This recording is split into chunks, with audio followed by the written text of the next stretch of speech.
Dans les guerres les plus récentes, l'utilisation des drones, vous le savez peut-être, a changé la manière dont se déroulent les batailles. Voilà une scène qui aujourd'hui se vit presque tous les jours en fait sur les champs de bataille. Un soldat a découvert et pris en chasse par un drone qui le suit en altitude. Le soldat s'en est aperçu, alors il court pour essayer de trouver un abri où il pourra trouver refuge. Mais il ne trouve pas d'abri. Il court encore autant qu'il peut jusqu'à ce qu'il tombe d'épuisement. Alors le soldat se place en position fétale et attend la mort qui vient par l'engin venu du ciel. L'image tragique d'un homme qui ne peut pas échapper à son destin. Le titre de mon message aujourd'hui, c'est « Le vrai sens de l'histoire de Samson ». J'aurais pu aussi intituler ce message « Samson, le héros tragique ». Au moment où notre récit prend place, Samson est juge en Israël. Alors, le sens du mot « juge » est d'ailleurs ce mot qui a donné son titre au livre lui-même des juges, dans lequel il y a entre autres l'histoire de Samson. Le sens du mot « juge » ne désigne pas tellement un homme qui rend la justice au tribunal, mais d'abord un chef établi sur le peuple d'Israël. Alors il avait aussi évidemment le pouvoir de rendre la justice, d'où ce nom de juge, mais le plus important est qu'il était un chef en Israël. Le destin exceptionnel de Samson a commencé par sa naissance miraculeuse. Sa mère était stérile. Donc déjà, pour ses parents, rien que sa venue au monde était une réponse de Dieu. Et c'était un signe aussi de ce que devait être sa vie, une délivrance inespérée. Parce qu'à cette époque, le peuple d'Israël était opprimé par son ennemi héréditaire, les Philistins. Alors je ne sais pas si vous le savez, mais étymologiquement, le nom de Palestine dérive directement du nom de Philistie, étymologiquement. Maintenant, en ce qui concerne l'ADN et l'origine des personnes qui composent ces peuples, eh bien c'est différent. Il n'y a pas, au niveau de l'ADN, de continuité évidente entre les Philistins d'hier et les Palestiniens d'aujourd'hui. Par contre, la ville de Gaza, qui est mentionnée en Juges chapitre 16, verset 1er, qui était à l'époque une ville philistine, est aujourd'hui, comme vous le savez, une ville palestinienne. La vérité, par contre, au niveau des peuples, c'est qu'il y a eu beaucoup de métissage de tous les côtés. Et ça, c'est vrai autant pour les Juifs que pour les Arabes. Mais on revient à Samson, s'il vous plaît. Il a reçu un appel hors du commun. Dieu a révélé ceci à ses parents. C'est lui qui commencera à délivrer mon peuple de la main des Philistins. Donc pour son peuple aussi, Samson est un homme providentiel. Tout le monde connaît Samson pour sa force surhumaine. Son premier exploit a consisté à attraper et à vaincre un lion, à main nue. Ici, il bat 30 Philistins. Ailleurs, il en bat 1000. Une autre fois, il arrache les lourdes portes de la ville de Gaza, qui pesaient des centaines et des centaines de kilos, et il les transporte sur des kilomètres jusqu'au sommet d'une montagne. Le secret de la force de Samson, c'est sa consécration à Dieu. Et le signe de sa consécration à Dieu, ce sont ses cheveux longs qui n'ont jamais été coupés. Mais, très vite, des points faibles apparaissent dans sa vie. En particulier, une faille inquiétante. Il a une attirance pour les femmes. Pas seulement une à laquelle il s'attacherait, mais à plusieurs, y compris une prostituée.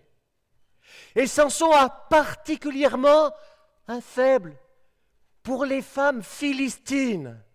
Tiens donc! Et c'est là que va se jouer son destin tragique. Le vainqueur des guerriers philistins sera perdu par une Philistine. Ça ferait un bon titre de film, ça. Samson et la femme fatale.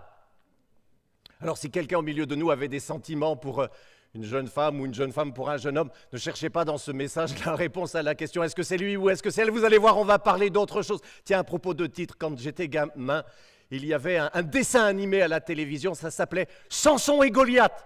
Sauf que Goliath, c'était le chien de Samson. Cherchez l'erreur. Allez, on lit notre récit, c'est dans Juges chapitre 16, versets 4 à 21. Après cela, il aima une femme dans la vallée de Sorek. Elle s'appelait Délila. Les princes des Philistins montèrent vers elle et lui dirent « Flatte-le pour savoir d'où lui vient sa grande force et comment nous pourrions le maîtriser.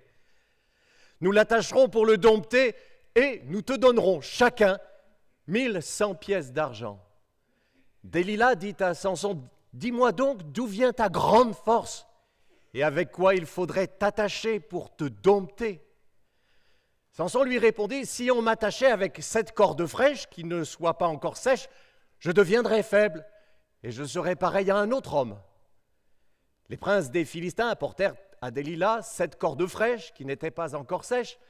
Elle l'attacha avec ces cordes. Or des hommes se tenaient en embuscade chez elle, dans une chambre. Elle dit à Samson, « Les Philistins sont sur toi, Samson !»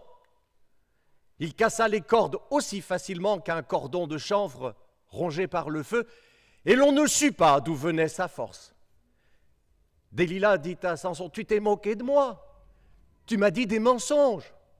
Maintenant, indique-moi donc avec quoi il faudrait t'attacher. » Il lui dit, « Si on m'attachait avec des cordes neuves, dont on ne se soit jamais servi, je deviendrais faible et je serais pareil à un autre homme. » Délila prit des cordes neuves avec lesquelles elle l'attacha, puis elle lui dit, « Les Philistins sont sur toi, Samson !» Or des hommes se tenaient en embuscade dans une chambre. Samson cassa comme un simple fil les cordes qu'il avait au bras. Délila dit à Samson, « Jusqu'à maintenant tu t'es moqué de moi, tu m'as dit des mensonges. Indique-moi avec quoi il faut t'attacher. » Il lui dit, « Tu n'as qu'à tisser les 7 tresses de ma tête avec la chaîne d'un métier à tisser. » Elle les fixa au moyen d'une cheville, puis elle lui dit, « Les Philistins sont sur toi, Samson !» Il se réveilla et arracha la cheville du métier à tisser ainsi que le tissu. Elle lui dit, « Comment peux-tu dire « je t'aime » puisque ton cœur n'est pas avec moi ? Voilà 3 fois que tu t'es moqué de moi et tu ne m'as pas indiqué d'où provient ta grande force. » Comme elle était chaque jour à le harceler de paroles et à le pousser à bout, il perdit patience au point de désirer la mort. Il lui ouvrit tout son cœur et lui dit, « Le rasoir n'est pas passé sur ma tête parce que je suis consacré à Dieu depuis le ventre de ma mère.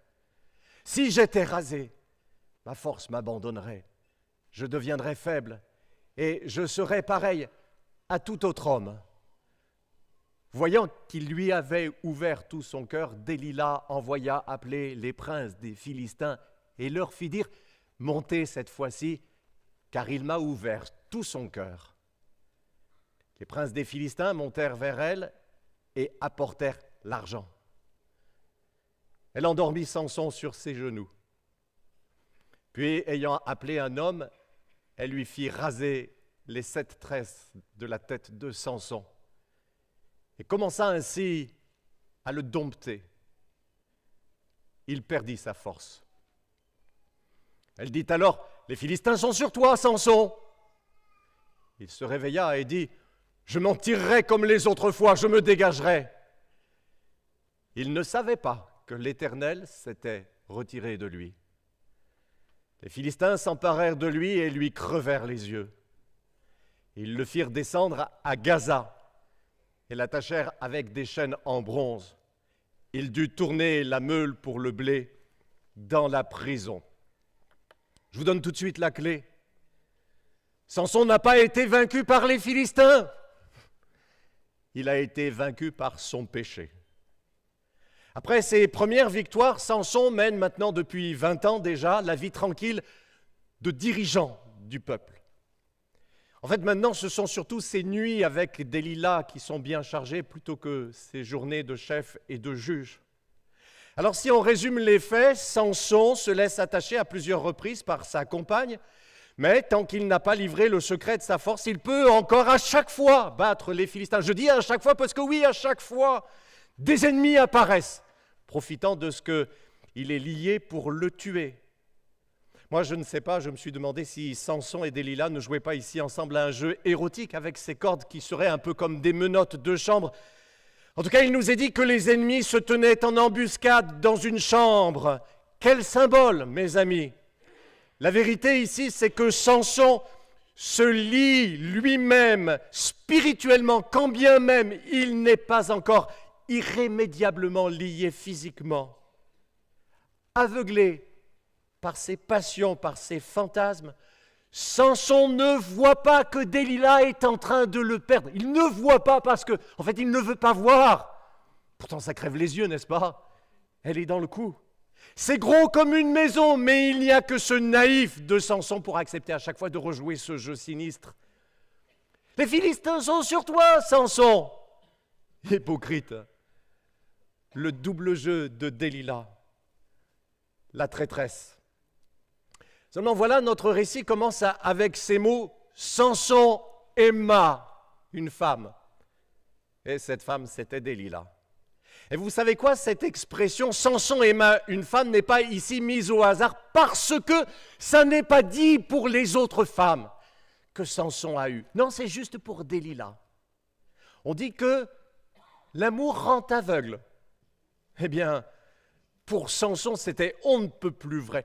Samson est aveuglé par son amour, par sa passion. Tiens, il finira par être physiquement aveuglé, les deux yeux crevés. Et vous allez voir qu'en réalité, c'est là toute l'histoire de Samson. La réalité spirituelle finit toujours par nous rattraper et par s'accomplir dans la réalité humaine. C'est mon message aujourd'hui. Samson est sincèrement tombé amoureux de cette femme. Moi, c'est ça que je trouve tragique dans cette histoire, c'est sa sincérité. Parce qu'en fait, ce n'était pas réciproque. À lui, elle ne l'aimait pas. En tout cas, elle ne l'aimait pas véritablement. Je suppose que Delilah a été séduite par la force de Samson. Mais elle ne l'aimait pas parce qu'elle lui a préféré 5500 pièces d'argent. C'était quand même une coquette somme, hein? On l'a estimé cher, le Samson, pour l'attraper. Donc le nœud de l'intrigue, c'est que le secret de sa force, c'était sa consécration à Dieu et que le signe de sa consécration résidait dans ses cheveux non coupés. Vous avez compris, c'était physique, mais en même temps, c'était spirituel. Cette histoire devient pour nous une parabole où le physique se mêle au spirituel. Vous avez remarqué son dernier faux aveu, juste avant de cracher le morceau. Son dernier faux aveu, si on m'attachait les cheveux en les entremêlant à la chaîne d'un métier à tisser, il sait qu'il ne doit pas livrer son secret, mais il n'en peut plus de le garder pour lui. Alors voyez, il tourne autour du pot. Mais le problème, c'est que vous le voyez aussi, il tourne de plus en plus près, comme dans un jeu de cache-cache. Tu chauffes, Delilah? Ah, tu chauffes encore plus! Tu brûles maintenant! Et il se rapproche du moment où il se livre lui-même dans ce petit jeu, où petit à petit, il éteint sa propre peur de livrer son secret. C'est ça. Le secret de sa force, c'était sa consécration à Dieu, et ça durera aussi longtemps que la crainte de Dieu qu'il garde quand même quelque part dans un coin de son cœur. C'est une leçon pour nous, mes amis, quand nous avons envie de pécher, mais que nous n'osons pas encore franchir le pas, comme Samson ici, mais que nous y allons progressivement, lentement, mais sûrement. En fait, disons les choses comme elles sont, hein. Nous y allons en réalité consciemment, nous y allons volontairement, mais comme Samson, nous y allons à petits pas. Tu m'as trompé, qu'elle lui dit. Alors, qui trompait le plus l'autre ici? Dites-moi. Dis-moi avec quoi il faudrait t'attacher pour te dompter. Et puis quoi encore? Aurait-il dû lui répondre? Et pourtant, Non seulement Samson lui répond à chaque fois, plus que ça, il la laisse l'attacher à chaque fois. Et puis comme par hasard, il voit des Philistins arriver dans la chambre pour le prendre alors qu'il est attaché. Et avec tout ça, il ne rompt pas avec Delilah, mais au contraire, il se rapproche de la révélation fatidique. Quand le fruit est mûr, prêt à tomber, il finit par lui livrer son secret. Alors mes amis, si ce n'est pas de l'aveuglement, dites-moi ce que c'est. Le secret de Samson qui tient encore comme à un fil, un peu comme la corde qui petit à petit est en train de rompre.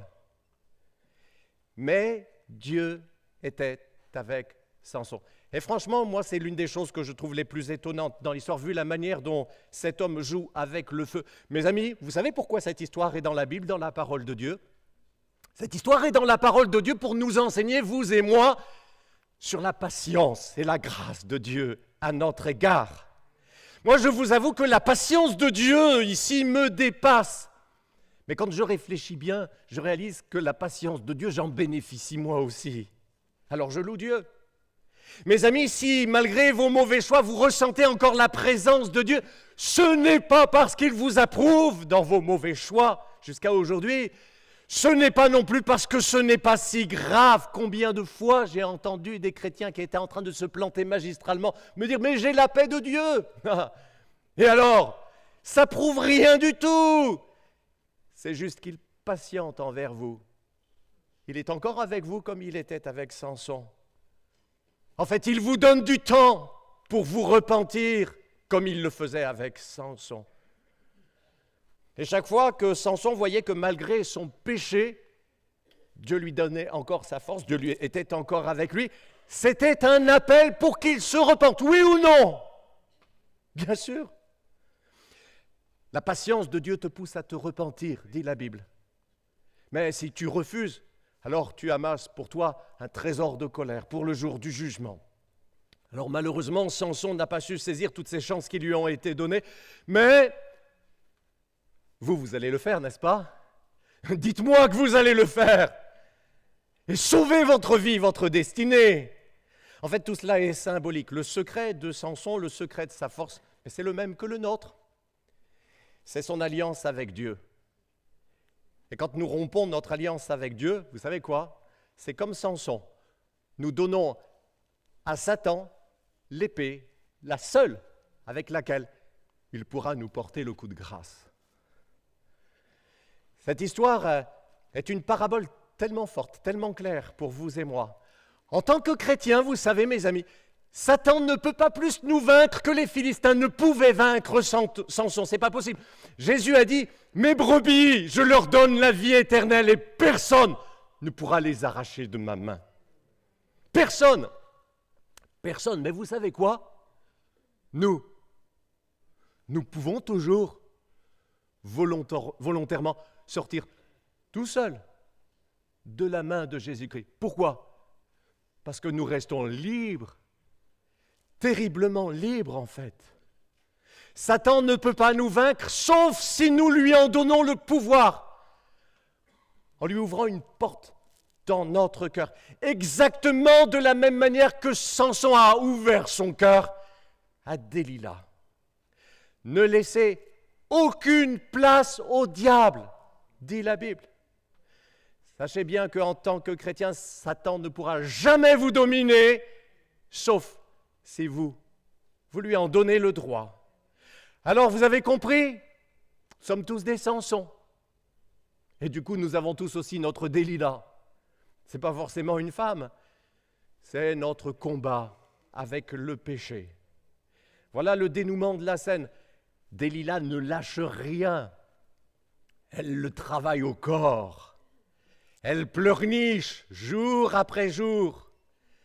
Mais enfin, dis-moi ton secret. Tu ne m'aimes pas, Samson, parce que tu ne partages pas tout avec moi.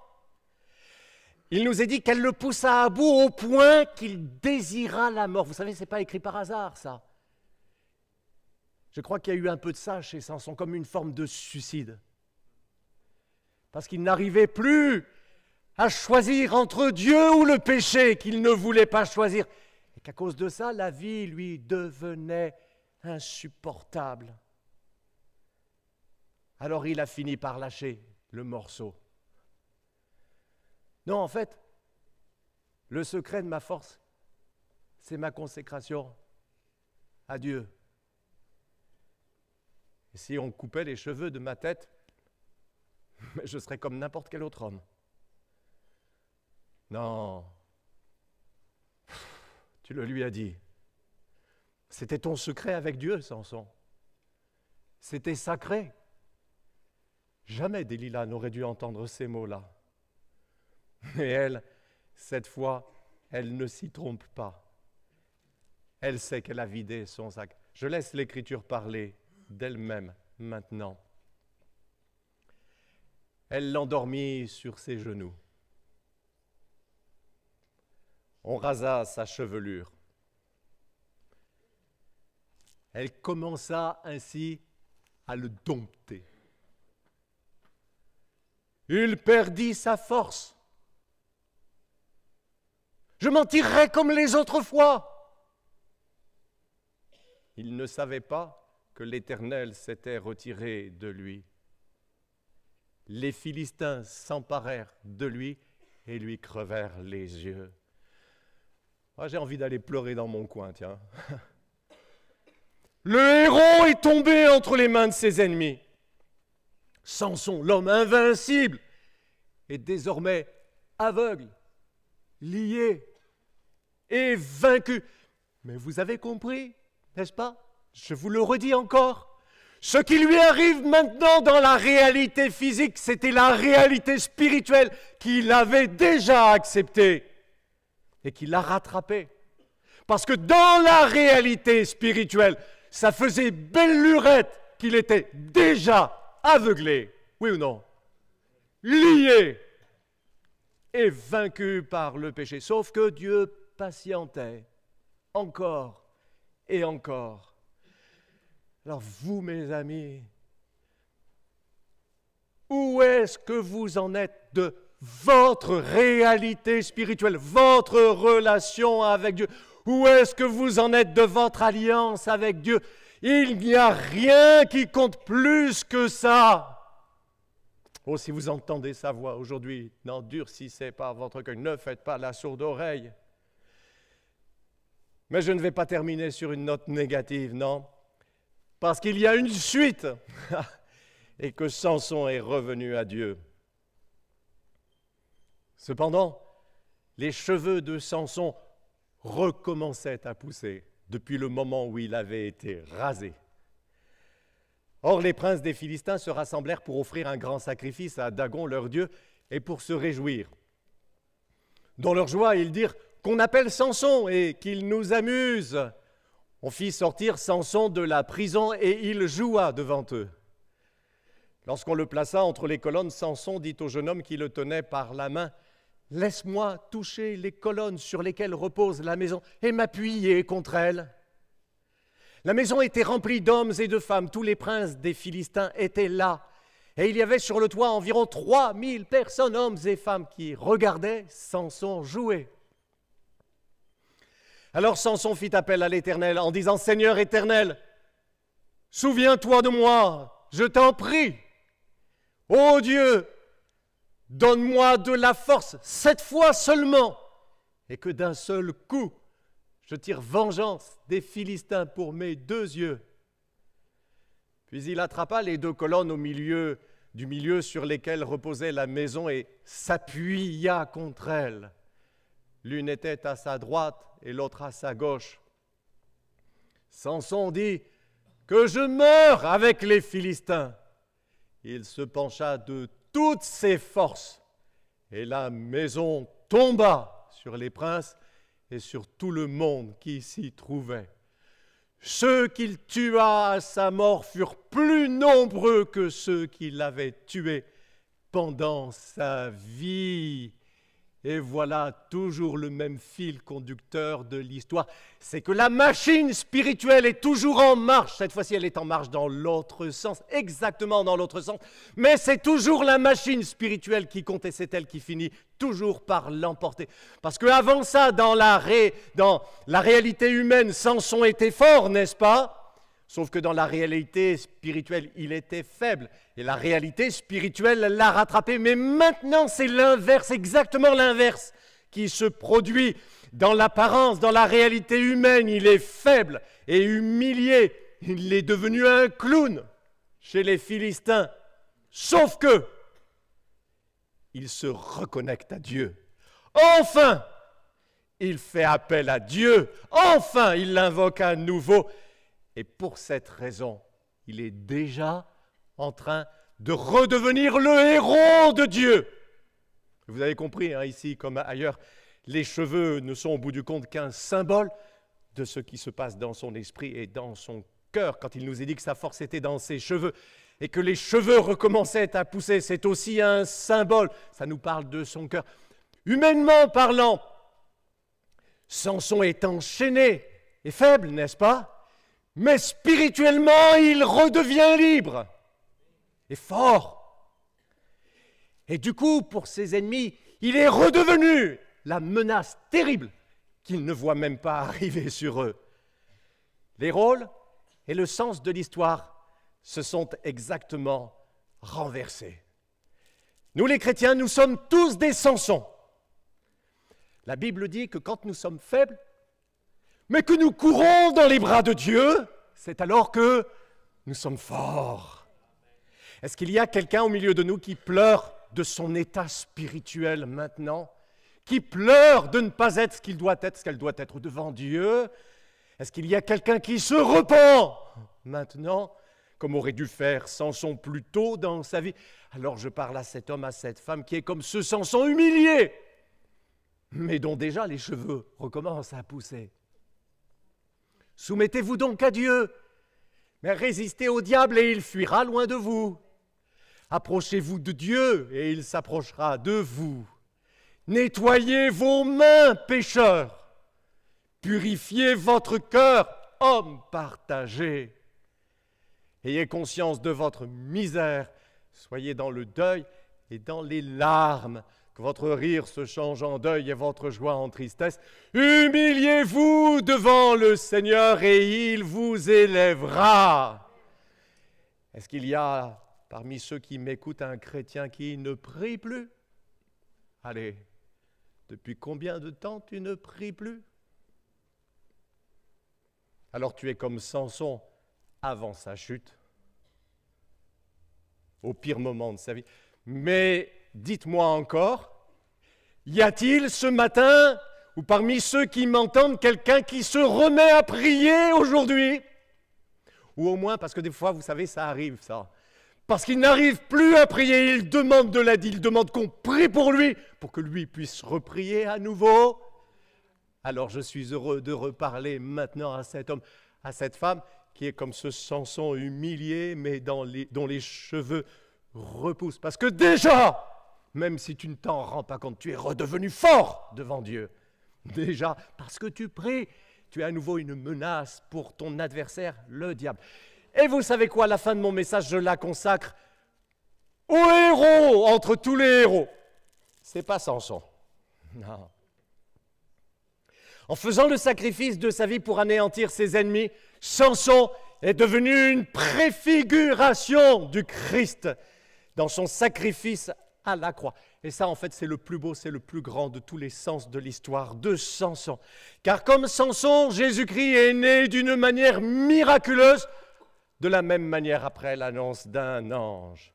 Oui, comme Samson, Jésus a été annoncé dès avant sa naissance comme devant être le libérateur de son peuple. Samson a commencé à libérer Israël de la main des Philistins et Jésus a libéré son peuple du péché et de l'enfer. Oui, comme l'Esprit de Dieu revêtait Samson de force pour vaincre les Philistins, le même Esprit de Dieu a oint et revêtu Jésus, qui allait, nous dit la Bible, de lieu en lieu, chassant les démons.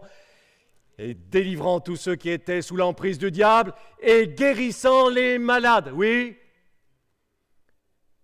comme Samson, Jésus a été trahi par l'un de ses proches pour un misérable sac de pièces d'argent dégoûtantes. Oui. Jésus est mort jeune, comme Samson est mort dans la force de l'âge, lui faisant s'écrouler ses ennemis dans leur propre temple, et Jésus engloutissant dans sa mort nos péchés et toute la puissance de Satan dans son sacrifice. Et, comme pour Samson, la mort de Jésus-Christ a encore eu beaucoup plus d'impact que toutes les victoires du reste de sa vie. Mais, notre Seigneur Jésus, lui, est bien plus et bien mieux qu'un héros tragique. Parce que Samson, lui, était un coureur de jupons. Tandis que Jésus est resté sans péché du début à la fin de sa vie. La Bible dit il a été tenté comme nous en toutes choses, mais sans commettre le péché. C'est pourquoi, continue la parole de Dieu, il peut secourir ceux qui sont tentés. Lui, Jésus, n'a jamais été mené par le bout du nez par qui que ce soit. Lui, Jésus, n'a jamais été aveuglé par quoi que ce soit, ni par quelque passion que ce soit. Sa seule passion à lui, c'était son amour incompréhensible pour nous, les pécheurs perdus. Et c'est cet amour extraordinaire qui nous a attirés et qui nous a ramenés à lui. Et surtout, la grande différence, c'est que lui, notre Seigneur Jésus, il a vaincu la mort. Il est allé se présenter devant Dieu vivant pour nous déclarer justes devant lui. Qui accusera ceux que Dieu a choisis? C'est Dieu qui les déclare justes. Qui les condamnera? Christ est mort. Bien plus, il est ressuscité, il est à la droite de Dieu et il intercède pour nous. Mes amis, la réalité spirituelle, c'est la seule qui compte parce que la réalité spirituelle, elle nous rattrape toujours. C'est pour ça que Jésus nous dit « Cherchez d'abord le règne de Dieu et les moyens d'être juste à ses yeux et tout le reste vous sera donné par-dessus, parce que la réalité spirituelle, c'est celle qui compte le plus. » La grande leçon de l'histoire de Samson, c'est que la vraie force, la vraie faiblesse ne sont pas dans ce que l'on voit. Vous savez, votre force, ce n'est pas tellement vos aptitudes, ce ne sont même pas les dons, quand bien même ce seraient des dons de Dieu qui vous font briller parmi les hommes. Votre force ou votre faiblesse réside dans la personne que vous êtes et la façon dont vous vous tenez par rapport à votre engagement avec Dieu. Il n'y a rien qui compte plus que ça. Quand vous gardez ce que Dieu vous demande, ça c'est votre secret, c'est votre force, comme Samson avait son secret que lui, il a lâché. Mais vous ne le lâchez pas. Et votre victoire est aussi, comme pour Samson, tiens, dans ce lien vital et puissant de la prière. Vous savez, mes amis, Dieu restera toujours à la fin le seul vainqueur. Mais vous n'êtes pas obligé de périr avec l'ennemi comme Samson. Parce que Jésus l'a déjà accompli pour nous tous, une fois pour toutes, à la croix du Calvaire. Et il l'a fait pour que nous puissions maintenant seulement profiter de sa victoire. Vous n'avez qu'une vie, et moi aussi, je n'en ai qu'une. Alors prenez-en soin. Que Dieu nous bénisse. Nous avons été heureux de vous proposer ce message. Déjà, s'il vous a plu, n'hésitez pas à le liker, voire à laisser un commentaire. Ça permettra à la vidéo de rayonner davantage auprès des autres utilisateurs. Aussi, abonnez-vous à notre chaîne. Ça vous permettra de bénéficier en continu du reste de nos programmes. Que Dieu vous bénisse.